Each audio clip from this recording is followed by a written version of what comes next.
Good morning, y'all. As y'all may notice, the title of the video is Have Breakfast With Me. So today it is quite cold in my city,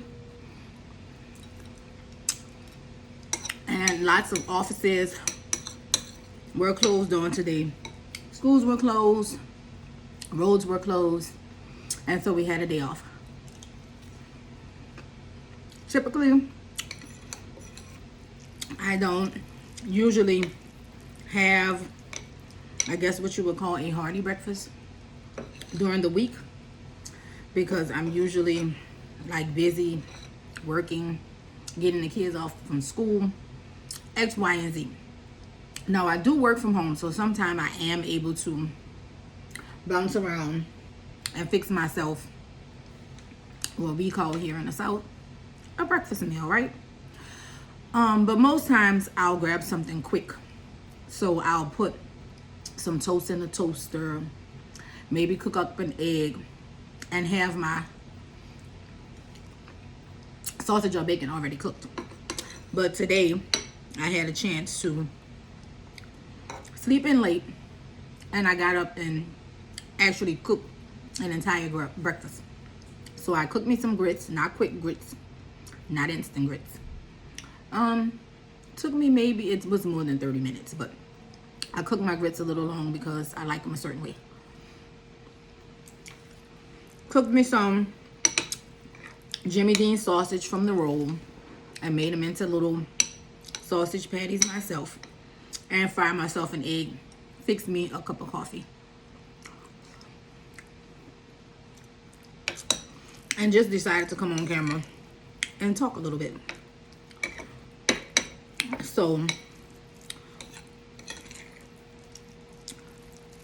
as I stated before, I work from home. Today was supposed to be my first day going back to the office in person, but due to the winter weather and the fact that we're not accustomed to driving on icy roads here in Louisiana, they closed schools and everything.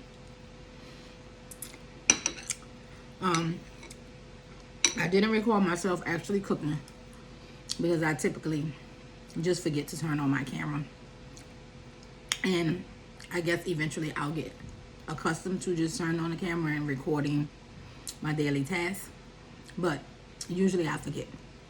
Like, I want to get into YouTube, I'm new to it, and for several reasons I always find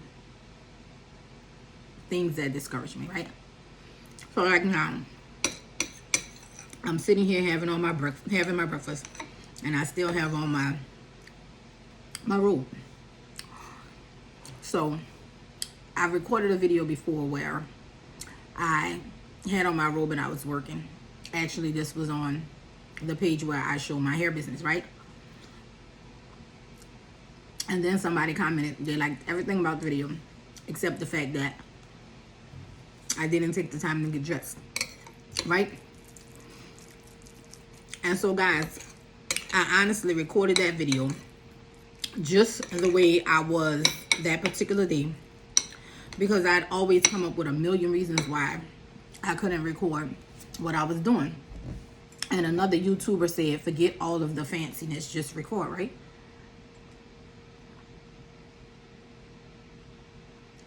So I'm following the advice of someone who has a YouTube, only for someone else to come and tell me that they didn't find it aesthetically pleasing. And so I got discouraged and I didn't record again for a very long time. So today I decided, so listen, you already prepared the meal, so you can't record that footage. Just make a video of you eating what you cook and talk. So that's what I am here today to do. For anyone who has never been to my channel and have no idea who I am, let me say hello. My name is Rhonda. I am a 51-year-old mother of 3, grandmother of 2. And I don't know, like, what things would you guys like to know about me? My kids are 32, 28, and 15. Yeah, so my oldest child is my son. He was born, I was 18 years old. I'm not going to say that I was, well, if you go by what people say, the terms are single, widow, married, divorced. So I was an unmarried mother, right? 18 years old. My son's father did not live in a home with us, but he was a father nonetheless. He did what he was supposed to do as a dad, provided for his son, and like he was always there. He was always a part of his life. I gave birth to my daughter when I was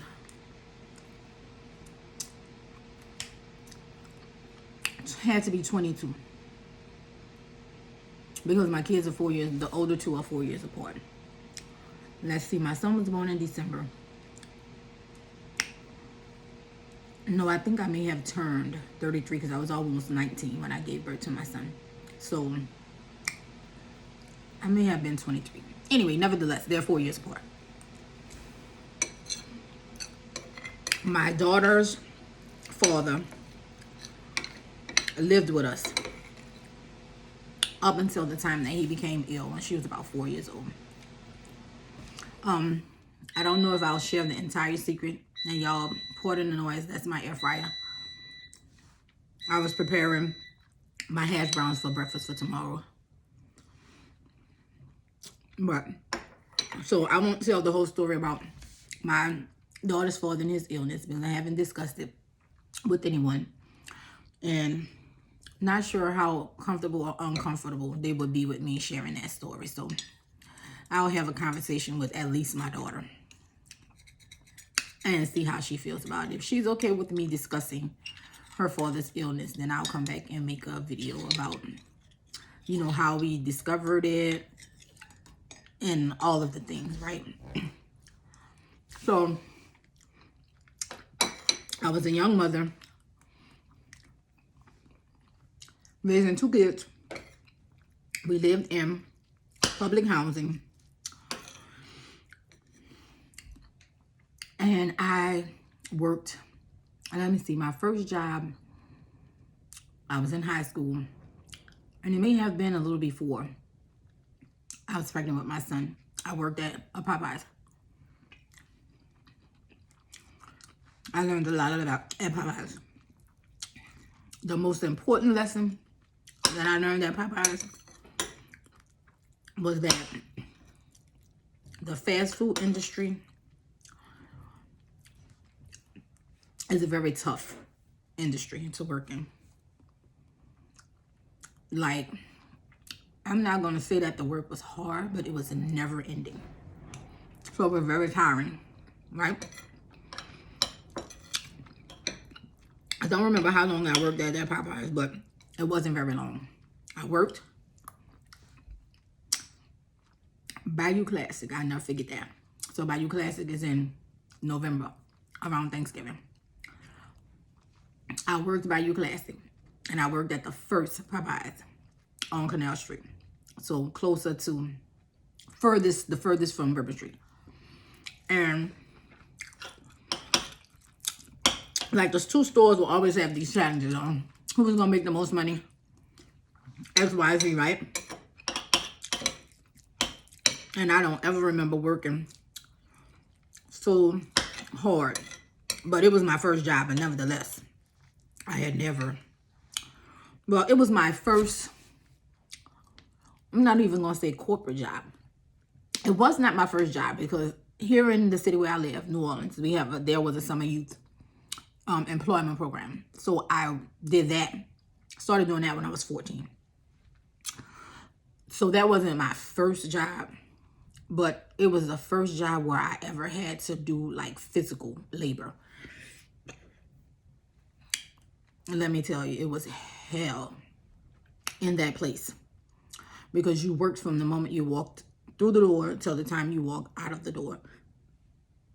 And at the time I was a new employee. All the newbies get to do what job?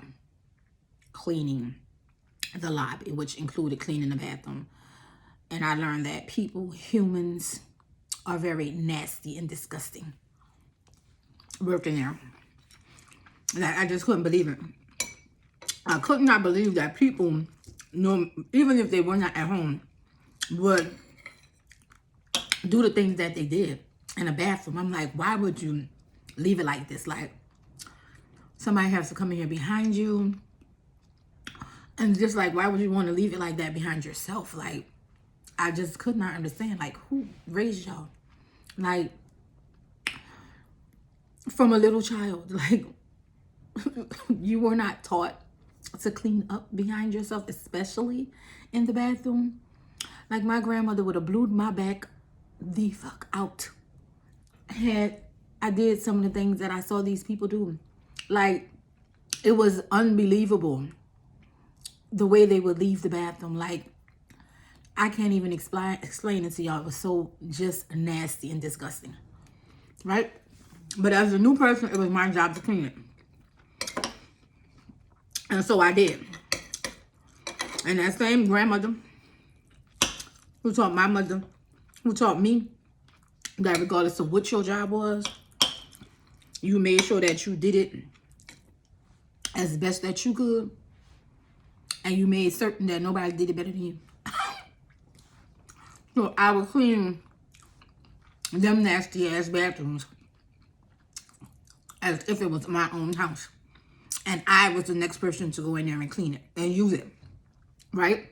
When I say clean, if anybody has ever had to clean a restaurant bathroom, namely Popeyes on Canal Street in New Orleans, Louisiana, then you know what I mean when I said it was downright disgusting.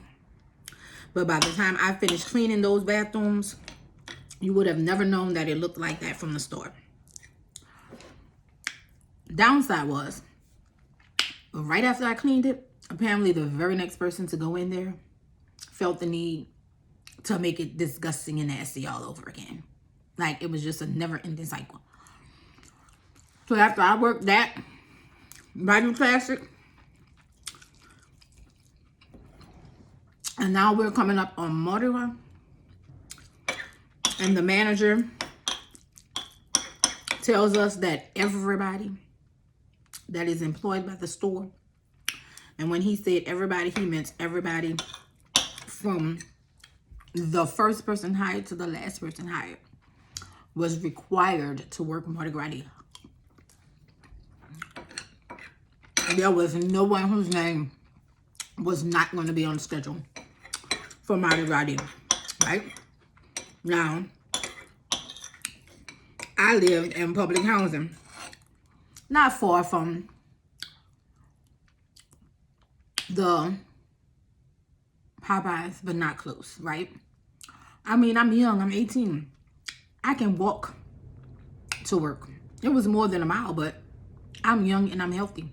So although there'll be no buses running on Mardi Gras Day, I still physically am capable of getting to work, right? And this is before there was no Uber. And the taxi cab sure was not coming to pick me up where I lived, because I lived on the parade route. They were not coming to pick me up from my house to bring me to work. There was no taxi, there was no bus, there was nothing, unless I had my own car and would drive as far as I could to get as close as I could, right? But basically, I knew that in order for me to get there, I was walking, right?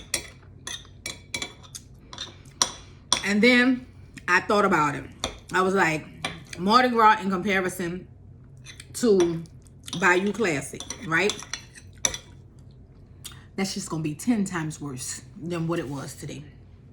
So I set up in my mind, I was like, he should have waited to tell me this information, because now that I have it and I know, let me make some moves, baby. So I went to school because I was in 12th grade at the time.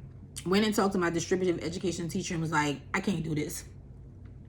And I told him the whole story that I'm telling y'all. I was like, I need to be out there before Mardi Gras. or else I am going to quit this job, and I guess I'm gonna have to drop this class because I have to be employed to be in this class, right? So my teacher got me an interview at a grocery store. Worked at the grocery store for some years, right? Then I went and worked at another grocery store that was closer to my house. And then when I got pregnant with my daughter, I stopped working. And I didn't go back to work until she was 2. So my daughter is 2 years old at the time. And I have no job. Her father has no job. I'm living in public housing, getting food stamps, on welfare. And I'm just like, there's no way I can stay in this position. Like, this is not what I want for my life. I want better for my kids. I have to figure out something, right? I have no college education. So I can't just say, I want to do this or I want to do that, right? And of course, at this point, like I said, I have 2 small kids. So I have to figure something out, right? And my goal was always not to have my son in public housing for his entire life, right? And I'm not saying that to speak down on the people who were living in public housing, because that's where I lived all of my life, right? But because I had been raised in that environment, I knew the effects that it had on young black males. And because I was the mother of a son, I was determined that by a certain age, I would not still be in this position, right? So in trying to figure out what was the next step, the next thing that I do in my life,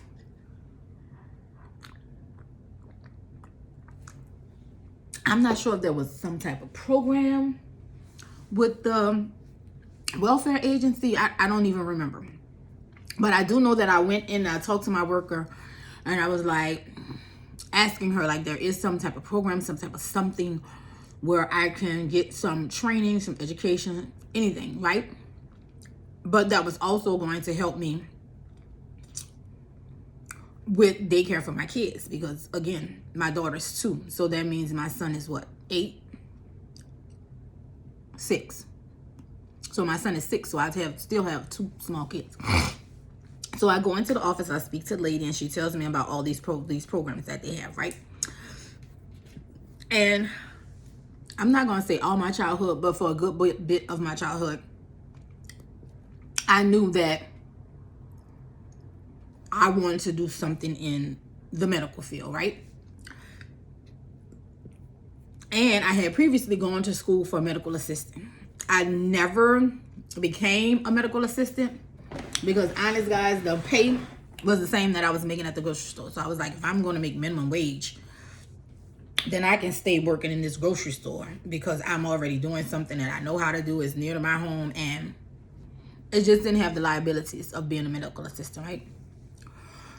So I asked her, was there something associated with the medical field that I could do? And she was like, well, we have a program where you can volunteer at the hospitals, right? And I know most of y'all are probably saying right now, volunteer. Doesn't that mean you're not getting paid? It absolutely does. But because, I'm not even going to say I was smart enough, but because I was trying to think ahead of everything, right?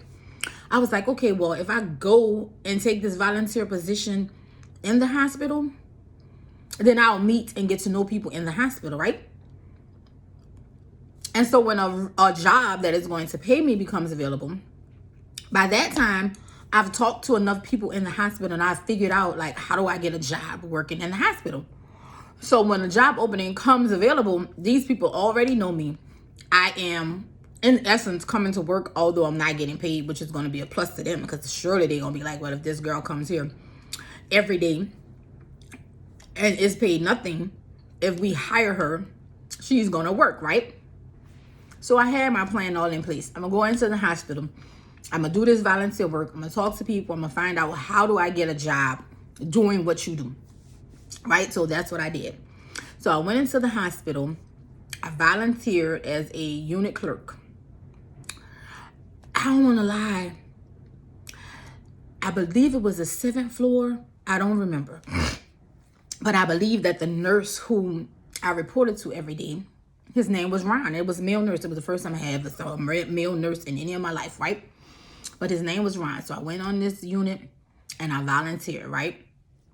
Went every day in uniform like the other clerks. The clerks used to wear black and white. I went to work every day with my white shirt, my black skirt, black pants, like the other clerks, and worked and assisted the clerks with whatever it was that they needed. I even helped the nurses' aides. Like, I helped the nurses, I helped everybody. I used to answer the telephones, input the information into the computer system for the patients, their lab work, their orders. Like, I learned everything that those women's jobs was. And like I said, I even helped the nurses. I even helped the nurses' aides. I would hand out the people's lunches and everything, right? So I basically learned what it was that I would have to do in order to do their jobs. And then I asked one of the ladies, like, what would I have to do in order to apply for this job, right? And so she told me, well, there was like a clerical test that you had to take with civil service. You get a test score. And basically, when a job becomes available, you apply. So I went and I took the test, passed the test. And so now I'm just waiting, right? And I had even talked to the different people on the unit, right? If you guys hear of anything, know of anything. Like, I went and took this test and I would like to work in the hospital, right? So because Ron was, they called it a charge nurse. So basically he was like the nurse supervisor. He knew other nurse supervisors in the hospital, right? So when a position became available, of course he was going to know. Like, the nurse supervisors are the ones, like, they're the hiring, the nurses who do the hiring. So he told me about a position that was going to be coming up, what department it was in, blah, blah, blah, blah, blah. I did the application, got a call to interview. Did the interview, got hired for the job, right? So I did that job from 1996 until 1998. Loved my job. Like, really loved my job. And I think that I loved it more so because I was always interested in nursing, right? So there were so many nurses, and I don't want to start to name names because I know I'm going to forget somebody, but they were a group of phenomenal women, right? And it was the first time in my life that I had seen so many educated black women. Now, there were a lot of white nurses, and these white nurses were equally as kind to me as the black nurses were. Like, they would talk to me and they would tell me things. And like I said, I was always interested in something else, right? So I would be helping the nurses, helping the surgical techs, like seeing what everybody does. Like, what is your job? What is your job? Talking to the doctors. Like, I used to ask, like, when y'all scrub in for the next surgery, like, can I come in and observe, right? I don't think anybody ever told me no, right? I don't think anybody ever told me no. Like, the nurses used to let me come in to the room and stand in the delivery. The surgical techs used to let me watch them, like, get set up the room and their instruments and whatnot, and show me, like, what instrument was what. Like, it was a time. Like, I loved that job.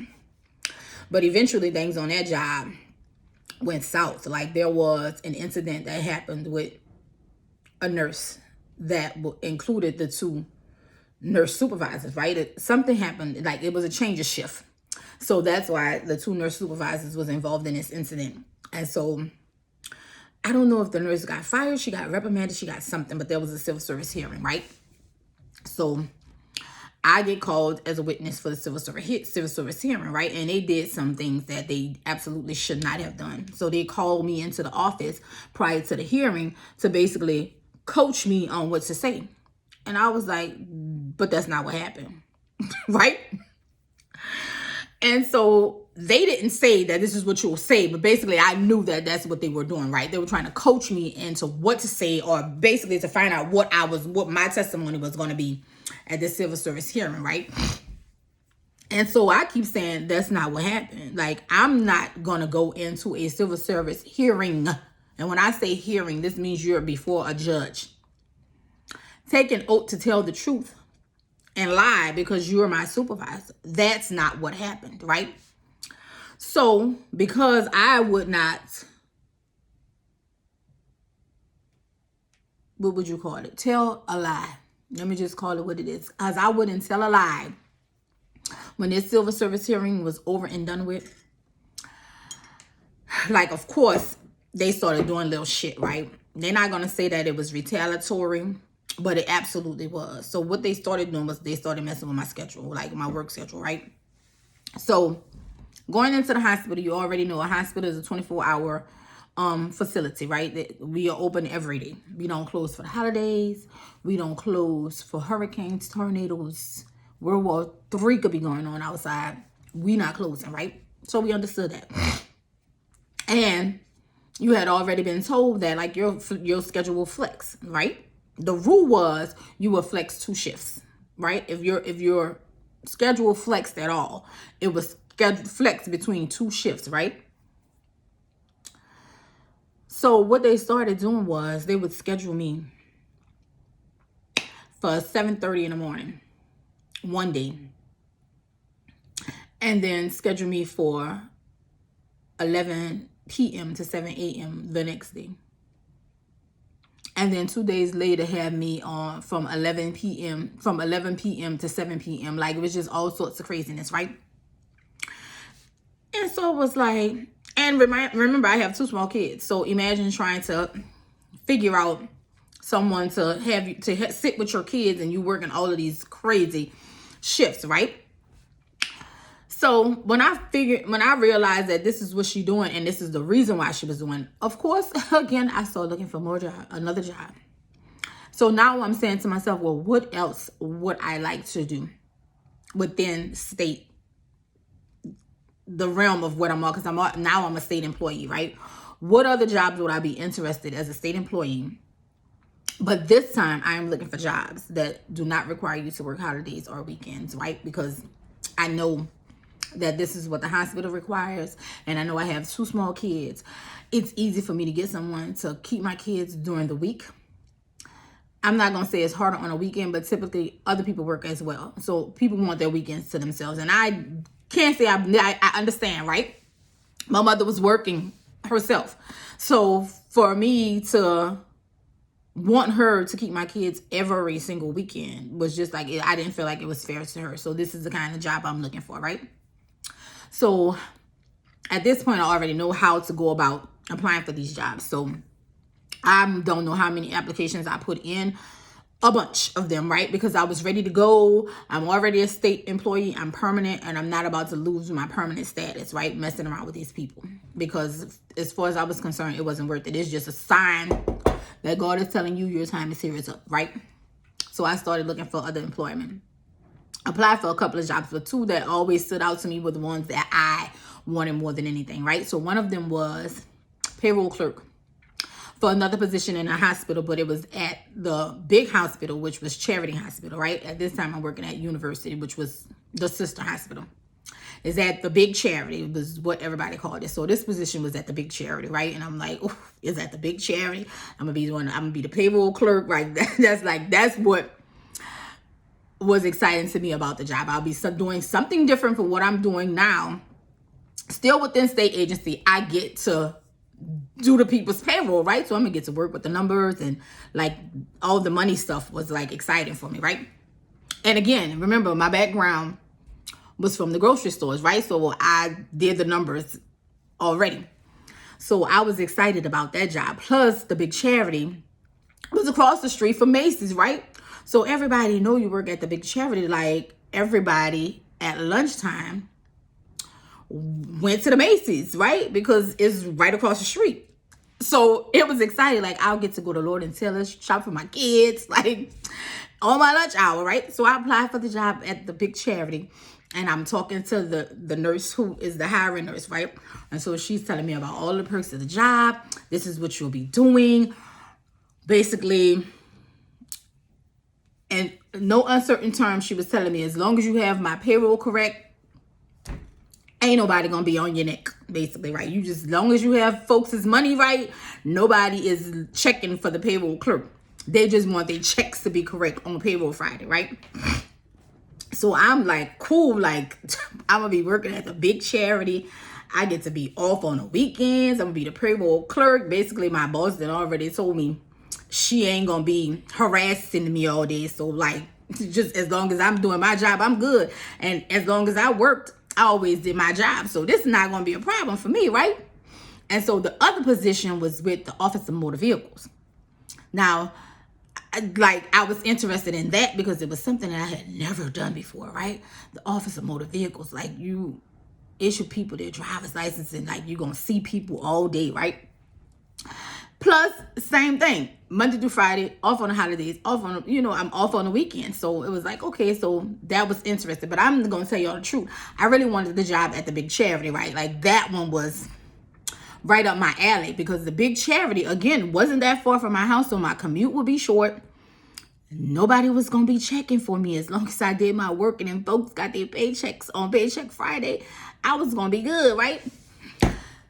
So I do the interviews for both of the jobs, right? And so now it's like, now what you gonna do, right? How do you know which one of these jobs you want, which one of these jobs you gonna take? So now my mind is just going, right? So it's like, what are you going to do? Like, what's the decision gonna be? And so I was like, for the life of me, I was like I can't weigh the options, like, right? So I'm like torn, like, which one of these jobs, how do I know which one of these jobs is the right job for me, right? That's where I'm at now. So I said, you know what?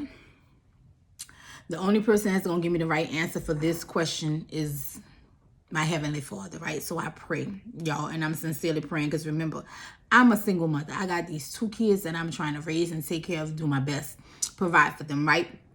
So every decision that I make is going to affect my children. So I just pray. I'm like, Lord, I'm going to need you to give me, like, I don't know which one of these jobs is intended for me. How do I know, right? So I'm talking to God. I'm like, how do I know? How will I know which one of these positions is the right one for me, right? And God said, the first person that call you is a job for you. I'm telling you, like, that's just how I heard it. The first person that call you is a job for you, right? Because, of course, God knows my situation and my current job, and he knows that I need to get up out of here because it's a ticking time bomb, and you don't need to lose it and go off on this lady and lose your job, and then you can't be hired again by the state because they fired your ass. So God said, the first person who called you, that's the job for you, right? So I'm saying to myself, okay, the first person who calls me. So now it's my anxiety is 10 times worse, right? Because I'm sitting around waiting for the phone to ring, saying, who gonna be the first person to call me? Like, God done said, the first person that call you, that's the job that you take, right? Y'all. So I get a telephone call from the DMV. The lady calls, offers me the job, right? Now remember, I didn't already pray, and God didn't already told me that although you want the job at the big charity, because that's going to be the job, like, that was the job, like, that was clutch for me, right? Although that's the job you want, God said for you to take the job from the first person who called you. So you go ahead on and be disobedient if you want, because you want to work at the big charity, but God gonna show you, right? So this is like the conversations going on in my head. So the lady from the DMV called in, offered me the job. I don't remember if I accepted it right away or if I asked her to give me time. Could I call her back and let her know what my decision was, right? I needed to speak to somebody about childcare or something. Like, I made up some astronomical excuse for why I couldn't give her the answer right then and there, right? And so that's when all the thoughts is going through my mind about, Well, God already, you prayed and you asked him and he gave you the instructions. Now, you go ahead and be disobedient if you feel like it and see what's going to happen, right? So I called the lady back at the DMV and said, ma'am, I'll take the position, right? When do I start? Like, I could start on Monday, right? And so the lady was like, okay, but usually we want you to give, like, they want you to give your employer a 2-week notice, right? That's just etiquette. So I'm like, okay, well, 2 weeks. I can start 2 weeks from now, the Monday, right? Because Monday is the first day of the week. And usually, like, payroll, the way payroll falls, it'll all fall into place, right? So she was like, okay, well, give your current employer the 2 weeks notice and you can start on this day, right? The lady from Charity called me the next day. The next day to say she was calling to offer me the job. Right? Feeling so hurt. Because although God had told me, take the job from the first person who called you, like, this was the job I wanted. So feeling so hurt, I got to tell this lady at the big charity that I have accepted a job offered to me from another state agency. And I regret that I'll have to decline your offer, right? So the lady was just as crushed and devastated as I was, right? She was like, oh, you were my first selection and it would have been so perfect and you were the perfect person for the job and XYZ, right? I wanted to tell her so bad. I know and I understand, ma'am, this was the perfect job for me, but I gotta go with what God told me, right? But I ain't telling her that because I'm a state employee, right? There's a separation between church and state in every state, right? So anyway, I declined the job with the big charity. So my destination is DMV, right? So, but remember, I had to give this current job a 2-week notice, right? So I'm still here to deal with this lady and her antics for 2 weeks. So I do give her my letter of resignation, right? To let her know I'm resigning and this will be my last day of work. I work a week. And then my baby gets the chicken pox. My little baby gets chicken pox. Right now, my older baby had the chicken pox prior. But I went to work because he's my older kid, right? It's easy for me to get somebody to care for him, right? So I don't remember who helped me with my older son when he had the chicken pox. But I didn't really miss work while he was out with the chicken pox, right? I don't even remember. He may have gone to his grandmother's. Anyway, I don't remember the situation. Then my younger baby gets the chicken pox. And so I called to let them know, like, I don't have anybody to keep my baby. She has chicken pox. She can't go to daycare, right? Like, she can't go to the daycare. It's out of the question. And I think it may have been something with how they had me scheduled that I couldn't get anybody who didn't have a child. Remember, I said she have chicken pox. I can't get anybody who doesn't have a kid to keep my kid, and nobody wants to have their children exposed to a baby with chicken pox, right? So I called to let her know that my baby has chicken pox and I cannot come to work. Like, she can't go to the daycare and I can't go to work, come to work, right? So then she, in so many uncertain terms, like they do on your jobs, they threaten you, like, if you don't come to work, you ain't gonna have a job, XYZ, you gonna get fired, right? But remember, I'm a state employee. I work for the state of Louisiana, and at this point I'm a permanent employee, so I know that my job, there are certain protections that I'm entitled to, right? So I go back to my child's doctor, and because this is my child who is ill, I have my child's doctor fill out family medical leave, right? Because it falls under family medical leave. This is a family member. My family member needs care, right? And again, this is the situation. My baby has chicken pox. It's not, my baby doesn't have a cold, right? So I go to the doctor's office. I give the doctor the paperwork, tell him what's going on basically with my job. And the doctor was like, the doctor couldn't believe that this is what. He was like, you know what, we got a solution for this. So he fills out the paperwork. And I bring her the paperwork, right? So, like, this is my last week that I'm supposed to work. Why this lady sends over to Human Resources that I quit my job, right? And I don't know what it was. If someone there told me what was going on and to go to HR and talk to them, or what? No. we used to have to do exit interviews when we left the hospital. So when I went to talk to the personnel at HR to do my exit interview, like the man is telling me all this stuff about like they always wanted to know like the reason why you were leaving, right? Because that's what they should do. They should find out why all these people are leaving. Like, why is this revolving door, right? To figure out what a real problem is why we can't keep workers. So I'm doing the interview. And so the guy is telling me like, what is the reason that you decided to quit your job? And I'm like, I didn't quit my job. He was like, is this your name and is this your supervisor? I was like, yes, but I didn't quit my job. He was like, I'm confused. Well, can you explain to me? So I go to tell the guy, I was like, I didn't quit my job. I resigned because I got offered another state job.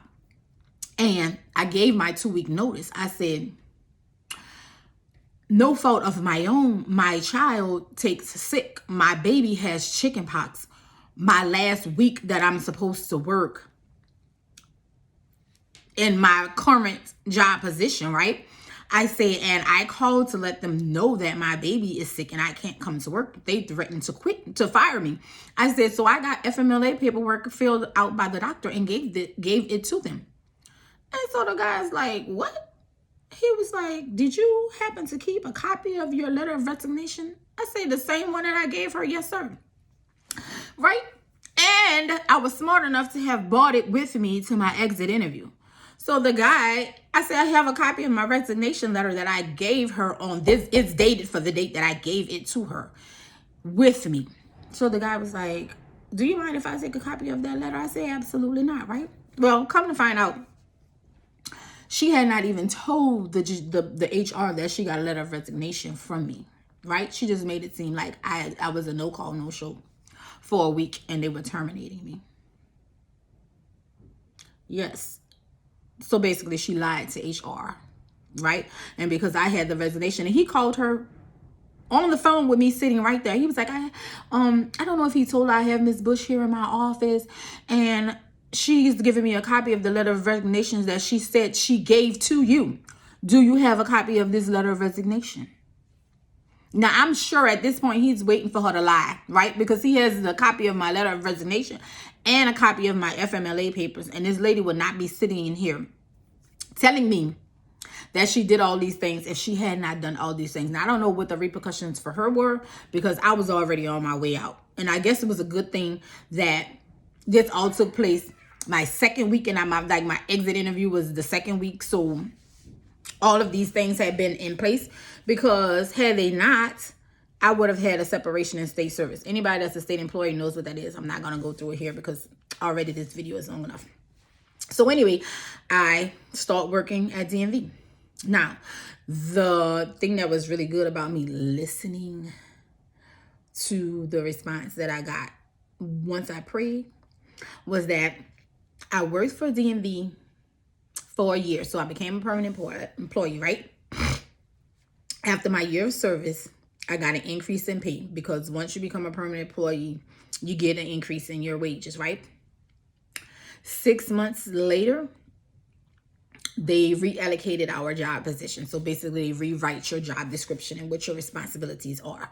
Because you get an additional responsibilities, you get a raise. So I went from making like $6 and something per hour to making $9 and something an hour in like 18 months. Then I think 6 months after that, I got another raise. So now I'm making maybe like $10 or something an hour, right? But anyway, I said all that to say this. If I would have taken the job at Charity, they didn't get a raise. I would have gotten my raise at my year, which would have still put me at $6 and something an hour. But they didn't get a reallocation. They didn't get an increase in their pay. They definitely didn't get like, I got 6 months. I got 2 raises within a year's time, and then another raise a year after that, because every anniversary year you get another raise. That story, like listening to the voice of God and following his instructions, I was earning more money than I would have ever probably made had I taken the job at Charity. I don't even know if they were making the type of money I was making at DMV at the time of Katrina, when nobody basically in the city had a job. So listening to God's voice and praying before I made the next move in my life was really key to where I am today, actually. And so because this video is 45 minutes long and I don't want it to be too long, I'm going to go ahead and end this here. If you guys want to hear the rest of the story about my career journey, just leave a comment and I'll share the rest of that story with you, because it continued to get better. Let me tell you, like, each one of these jobs that led to another job for very, very, very good reasons is the reason why I am currently in the position that I am today and making a decent salary. So anybody who stays to the end of this story, I appreciate you listening to some of my journey and having breakfast with me. I haven't finished my coffee or my water, but as y'all can see, I did finish my food. I'm a Taurus, so that might explain why. Baby, we love our meals. Anyway, thank you guys for watching, and you have a great and a wonderful day. Everybody out there, stay safe and keep warm.